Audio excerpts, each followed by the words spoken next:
Now, back to the Tappan Zee Bridge and the wind turbine.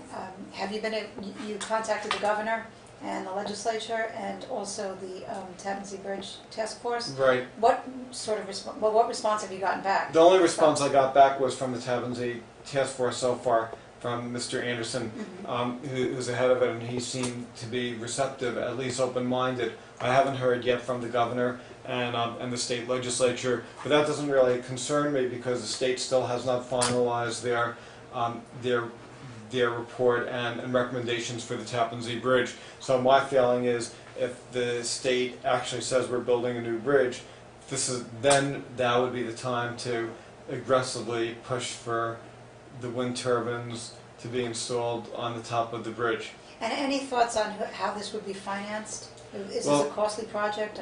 Well, you know, when you're looking at the billions of dollars that it would cost to build a new bridge, this would be, you know, I'm sure there's an expense, but it's not going to make or break the project. I don't think that the wind turbines would be the cost that would kill the new bridge. And I remember when they first came up with the concept of a bridge idea, they were talking about light rail or train service, and I think that they wanted to excite the environmental community.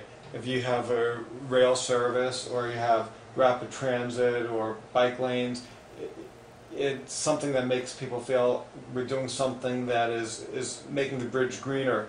If we put a wind turbine, if it's feasible on the bridge, that's another initiative that the state could take that will show people that this is really a bridge for the 21st century. Well, sure, green certainly is the way to go. Exactly. Now, is there anything else that the business community should be thinking about or could be doing in terms of going green?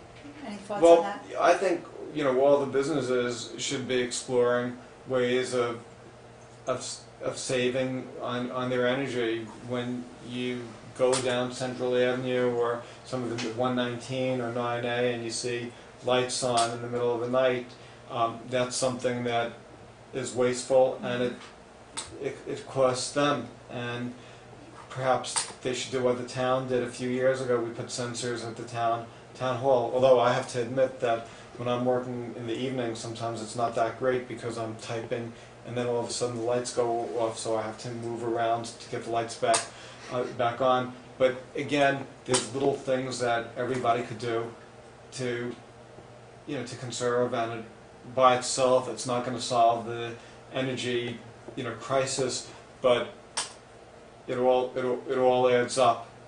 Certainly something to think about and something important. Mr. Feiner, thank you so much for joining us today. And thank you. We'll check in with you and see if you get a response back from the governor or the legislature. You could let us know.